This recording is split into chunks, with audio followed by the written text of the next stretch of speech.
Now to the controversial move by pro baseball's Adam LaRoche, the undercover mission that sparked a major league life decision to say goodbye to baseball's millions for something more.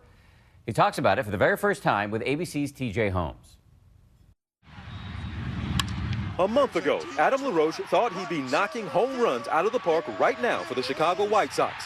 Instead, he's on a road trip in an RV with his family through the Pacific Northwest. For 12 years, LaRoche lived the quintessential American dream, playing baseball in the big leagues. But he abruptly quit the game last month. Today, for the first time on camera, he's telling ABC News why. This is cut and dry, not up for debate. I said, this may be time to shut it down. LaRoche says he walked away from the last year on his multi-million-dollar contract after White Sox management told him he could no longer do what he loved most, bring his 14-year-old son Drake with him to the clubhouse. How are you different when he's around? You enjoy being with your best friend, and that's kind of how I view it. It's just kind of having my, one of my best friends with me. Plus, I enjoy having somebody there to go run the errands and do the things that I don't want to do. My sidekick. LaRoche took his son Drake to work with him pretty much every day the past 5 seasons. He did chores for other players, even had his own locker right next to his dad's. What was your role? What was your even job? I clean shoes most of the time, so I just did a little bit of everything. Drake has been an exception to a lot of rules. Have you ever heard from anyone who had an issue with Drake being with you as much as he was? No, not that I can remember. But in early March, LaRoche says he was approached by the team executive vice president, Kenny Williams, who initially asked him to dial back Drake's presence in the clubhouse. I don't know that it was coming from a bad place. I think I had a bad year. In his mind, it may have been, okay, can I get more production out of Adam if he's doesn't have this distraction?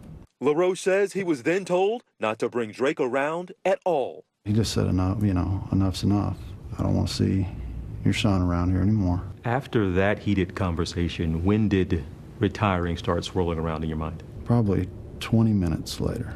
A few days later, LaRoche announced his decision to retire, sparking a public debate about kids in the workplace. I also applaud Adam LaRoche. I don't care if you're a dad and you work at a bank or a newsroom or at the rock quarry. Every day is too much. We have a responsibility as fathers to teach our kids how to grow up to be men and women of character, of values. Still, many people wonder, how do you walk away from millions of dollars just 6 months before the end of your contract? How much was money a factor when you were sitting down and making a decision? Not a huge one. But Adam, $13 million is $13 million for 6 months of work. But I learned a long time ago, no matter how much we have, it's never enough. When asked for comment on LaRoche's departure from the team, the White Sox referred ABC News to a statement made last week by general manager Rick Hahn, who said, "We've made a point of saying we've turned the page as an organization." LaRoche says regardless of the policy change about his son, there was something else compelling him to quit the game. The reason I said that this may have been my last year is for something I experienced in the offseason that just really messed me up. That life-changing experience? A trip last fall to Southeast Asia with his close friend and Milwaukee Brewers pitcher Blaine Boyer. The 2 pro baseball players went undercover with the nonprofit organization The Exodus Road, looking for victims of sex trafficking. This footage is from some of the group's past investigations. We go over and spend 10 days with these girls that are literally raped 6, 8, 10 times a night, and as young as 10, 12 years old. I think that would mess anybody up. I believe we are called by God to do this stuff. Boyer says as difficult as the trip was, he felt driven by faith. This is what our Christian faith outlines. It's what we do. An estimated 4.5 million people around the world are enslaved in sex work. LaRoche says witnessing the harsh realities of sex trafficking gave him a new perspective on his life as a professional athlete. I guess I realized more how much of a kind of a fantasy world we live in here, that I live in for sure with baseball. We make a crazy amount of money. You're weighted on hand and foot everywhere you go. It's not real life. When their trip was over, Boyer says he and LaRoche faced their return to baseball with dread. you know, Adam did. He looked at me. He's like, so we're going back home and we're going to go play a baseball game. When we know what's going on over here. Baseball wasn't as important after that trip. It wasn't at all. A lot of people are shocked at the fact that 2 baseball players are doing this.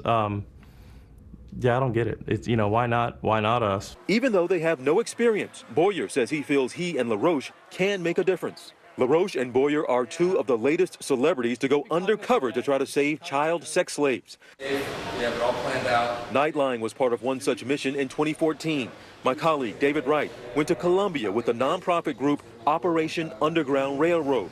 Actress Laurie Holden from the TV show The Walking Dead was part of that group trying to save child prostitutes.